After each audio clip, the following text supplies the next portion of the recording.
Hey, what is up guys? I am filming another video for you today. It is 6:30 on a Monday, and I am not in class because we get Jewish holidays off, so it is Rosh Hashanah, so Happy Jewish New Year. Also, my windows are closed and I don't have a fan on because it is 60 degrees outside. And it feels really cold because it's raining.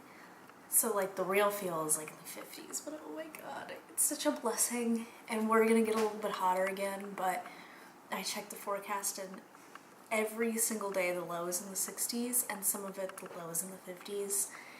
And I'm just happy. I'm wearing a long sleeve shirt. I'm so happy about the weather. And I had a brunch this morning and the whole thing. Anyway, what I'm actually going to be talking about today, I've wanted to make this video for a while. I was going to do it kind of a what's at the movies style. However, I decided just to do a summer movie roundup. There's a lot of movies that have come out this summer and I'm honestly not sure if all of these are still at the movie theater. I'm pretty sure, well, I'm positive that at least one of them is not.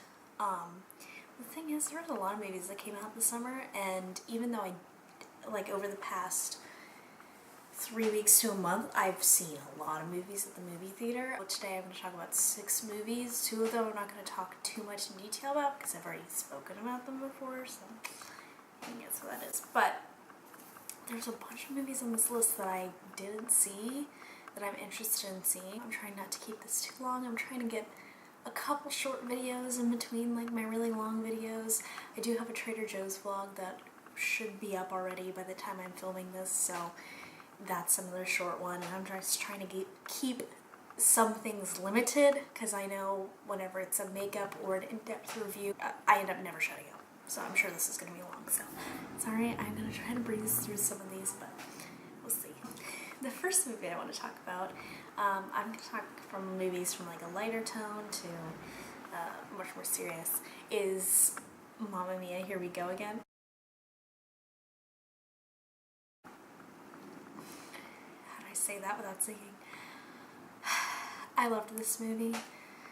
I love musicals though, so that's just me. I'm a theater major. I love ABBA. This really formed my obsession with ABBA that I've had recently. I mean, also I love the 70s, so this is just like, and a part of it takes place in 1979, so like,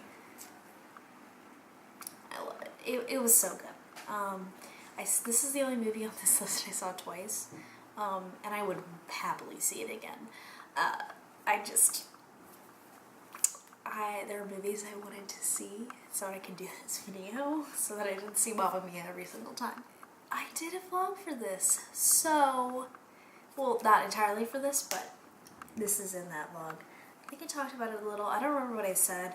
I preferred it to the original. I rewatched the original and realized how ridiculous the movie is. I mean, I get that's the point, but it's really ridiculous. This is at least a little bit more realistic, as much as like a girl going to Greece and sleeping with 3 men and then having a daughter and not knowing who her dad is. It's good. The soundtrack's better. They put a lot of good songs, a lot of not super popular ABBA songs, so I mean, I loved it. I think you should check it out. I can't wait to see this again. The next movie I want to talk about is Jurassic World Fallen Kingdom. I'm only going to touch on it because I did a whole I did a whole dinosaur movie video. And I talked about Fallen Kingdom and how it was my second favorite of all those. I think critics were being very harsh on it. I haven't seen a lot of like what they actually had to say. I just saw that it has like 49% on Rotten Tomatoes, which I think is a little harsh because I'm pretty sure I thought Jurassic Park 3 was in like the 50s, so to give it a 49, it's not as bad as that. And I liked it more than the original. I kind of, just to briefly touch on it, after first Jurassic World, they left all the dinosaurs there, and there's a volcano that's going to erupt. So they're trying to make a decision of whether or not to help the dinosaurs as like an endangered species, or just let the volcano kind of take them out. Normal fashion, they go to the island, they realize that they're not taking the dinosaurs to be animal rights advocates, they're taking them to sell them and on the black market and all this jazz. Long story short, they create another dinosaur like they did in the first Jurassic World, and then all the dinosaurs get out. Now you're in Jurassic World. So that's the overlying thing of that, and yeah, it was pretty good. I liked it. It's a dinosaur movie, so you have to know what you're getting into. It's like Mamma Mia. It's a musical. You have to know what you're getting into. The next one I want to talk about, I've already done a video on this as well. It's Ant-Man and the Wasp. Just a brief overview of the plot. Scott Lang, Ant-Man, had been on house arrest since Civil War. He is not speaking to Hank Pym or Hope Van Dyne, but Hope has been acting as the Wasp, and the two of them, Hope and Hank, are creating a ship that can go into the quantum realm and get Janet Van Dyne. And then they're running into problems along the way with the ghost who can phase through reality. So that's essentially the whole thing, and Scott's trying not to get caught breaking his house arrest. I did a full video on this.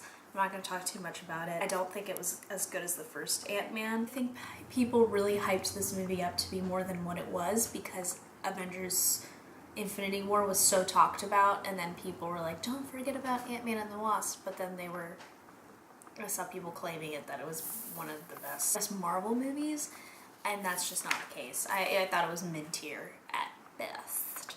Yeah, I mean, it was a decent movie.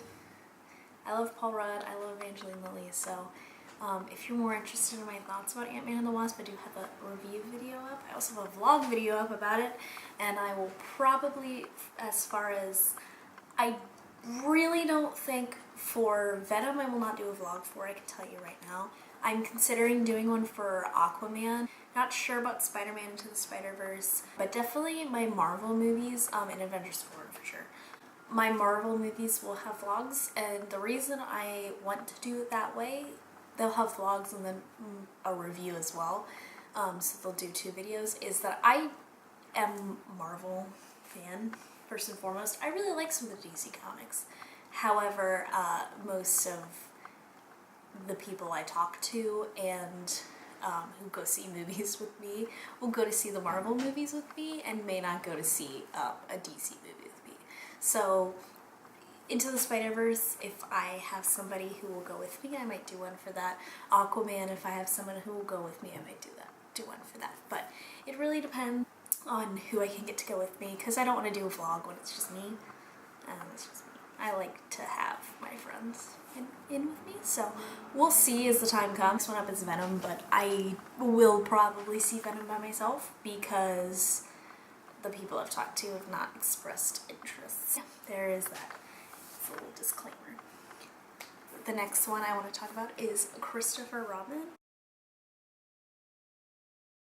Kids movie. Basically, it's a perfect movie to see if you grew up on Winnie the Pooh. I love Winnie the Pooh. I had like stuffed animals of Winnie the Pooh. I had the Adventures of Christopher Robin books, like in a soft cover, and like that I would draw in. I love Winnie the Pooh. When I saw the trailer, I thought the characters looked a little creepy, but every time Winnie the Pooh was like, Christopher Robin, I would get all soft and mushy inside, and yeah, I started crying like 15 minutes into the movie, because they gave kind of a brief overview from when he was a child. So like, he has to leave the 100-acre wood because he goes to boarding school, and then his dad dies, and he becomes the man of the house and stops going out to the 100-acre wood, and gets a job after graduating from university, I guess. Meets a girl, starts a family, and then his job is like draining him completely, and he doesn't have a lot of time to spend with family, so it takes his previous 100-acre wood family to teach him how important family is. It's you know, the stereotypical kind of story, but I really enjoyed it. Ewan McGregor and Haley Atwell are in it, which is amazing. I mean, they're so precious. And then him interacting with the different characters from the 100 Acre Woods story, like Winnie the Pooh and Eeyore and Tigger. It's just, it was so precious. It was a nice lighthearted movie to see because we'll talk about the movie I saw before that, and it's very dramatically different. The second to last movie I saw was The Spy Who Dumped Me, which is comedy. It's rated R. It has Mila Kunis. I think you can tell that I'm obsessed with Mila Kunis if you follow me on Twitter. And Kate McKinnon, who I like too. She's on SNL, and she's in some movies. She's in Ghostbusters that everybody doesn't like. Which is actually, now that I said that, it just registered a point I had about this movie. This movie was okay. I don't think any of the jokes landed the way they intended to, which is what I thought about Ghostbusters. It wasn't very funny. So, the plot I thought was good, and the cast I thought was good. So it's like the Mila Kunis's Mila Kunis's boyfriend breaks up with her because he's actually a spy and she might be in danger, and then she gets in danger anyway, and he ends up dying, and she has to go to Europe and basically go on this big spy adventure, and she goes with her best friend Kate McKinnon.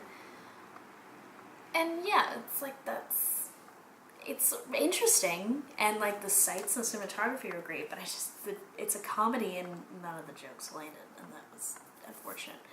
And so like Mila Kunis looks great in it, but like, you're a comedy, your jokes should land, but that's the entire point. I don't know if I would see this movie again. I think Mila Kunis has been in much better movies, and I think Kate McKinnon should I don't know. I really wish that like this movie was better. I was very excited for it, and it just wasn't it. The jokes were not mature, and they didn't land. So that's that. But it's rated R comedy. The last movie I saw, which is also rated R, was BlackkKlansman.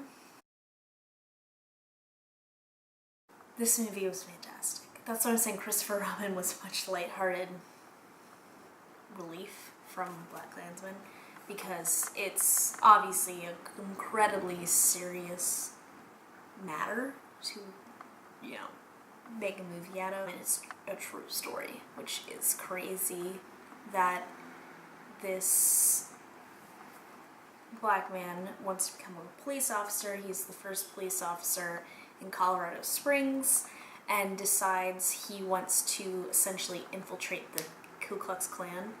And he ends up having phone conversations with David Duke, and then has a white man basically play him and go to, you know, Klan meetings and become a member and get a membership card for the KKK.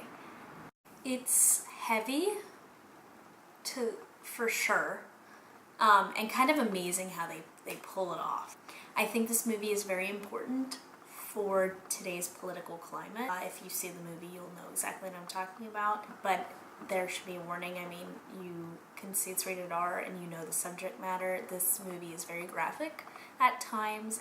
There's obviously very harsh language that's thrown around because that's how those people are, so it's crazy, but it's very graphic to watch at the end, especially because there's real life footage, especially from Charlottesville.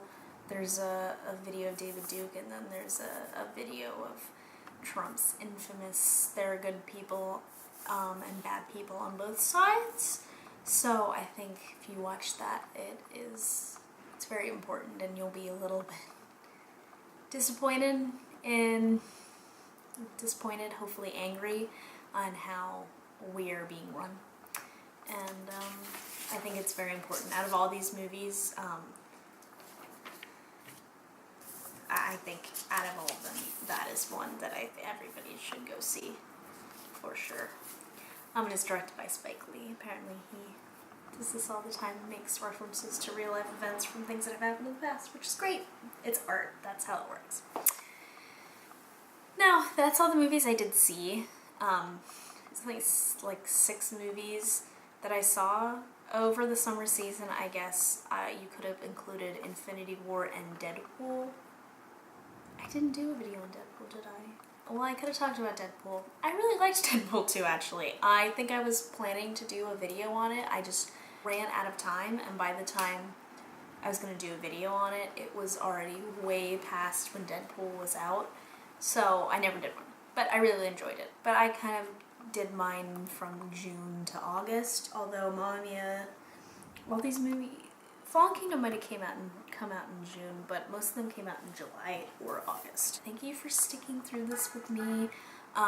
Let me know what movies you saw this summer, if you saw any, and what your favorite one was, something you saw that you didn't like, or did you think this summer season had great movies, or are you more excited for movies we have coming down the road? Let me know, and thank you so much for watching, and have a good one. Bye.